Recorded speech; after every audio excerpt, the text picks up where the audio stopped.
opposition leaders vakareduced to the extent yekuti iko zvinezvi vakutanga ndo vari kubega zvinhu.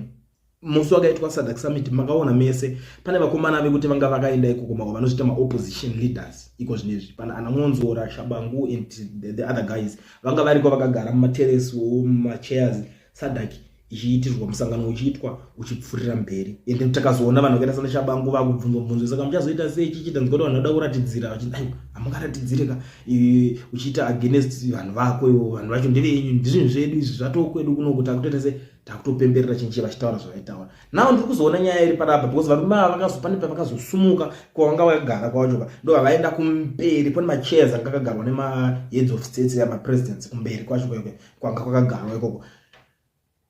These guys vakabva vaenda kunogara pamachairs iwayo vachinotorwa mufananidzo maphotos akasiyana siyana yekuti vazotanga kuposta vakatanga kuzoisa mumasocial platforms avo. Nawo iko zvinezvi vareduced kuti kwakutumwe tunhu tusana nebasa rese.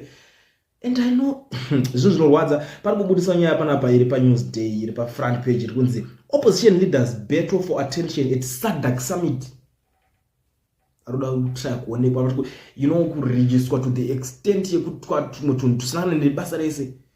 That's why uchiona kunzvimbo dzakaita sedzidzi vanhu vakaita sana Chamisa vatombogari vafunga kutombotsikako because of this whole thing yekuti patanga kubudiswa tumwe tunyaya tumatheories tumachichitoita kutanga kutaura. You imagine iwewe uchinzi uri kusapota vanhu ivavo uchinzi leader wako iwo ari kureducedwa to this extent yekunzi ari kurwira attention yekuda kuonekwa. I don't know kuti vanenge kuonekwa nani but zvinhu zvangonditira fun. So ende vanhu vatanga kutaura zvinhu zvakawanda parizobudiswa pari kunzi SADC done and dusted.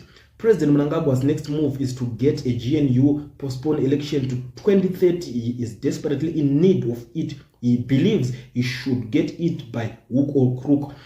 And these are the people below who will betray you, Zimbabwe. Pana Watchman Ncube, Lamu Maduku na Sengezo Shabangu vari 3 vakadaro pari kunzi ndo vanhu vacho vanenge vachichimanya panyaya yekunzi GNU yekutaura kunzi saka anzi ndo chasara iri skillful kuti vazosvika kuSADC zvatoita zvatopera vatoona kuti vamwe vese hamuna zvamungangovaita kuti hamuna hasha or something hamuna simba rekutrai kuda kuita se kuningirina chino makataura zvinenge munongonzi hukurai muri kuhukura hati kuteerere saka mpangonzi ndo kwakuninda nyaya yacho manje. And these same guys vari kunzi ndo chasara kuti vaita se panoitwa GNU chanovharisa election.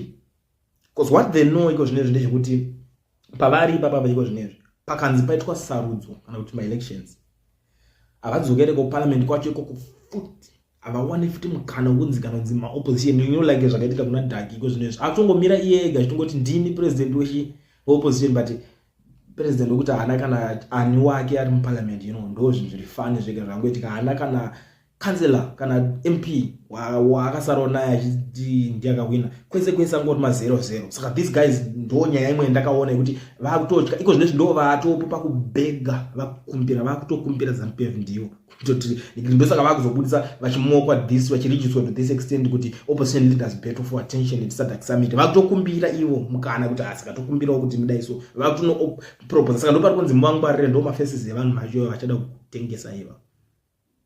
Munoona sei nyaya guys ndawa nayo ndakubatira nyaya yekutaurika panapa. I know kuti vanhu vazhinji munogona kumine zvakawanda zvekutaura. Tell me what you think in the comment section. Overall like this video tuonesana kuti muri kuona sei nyaya yakadai so.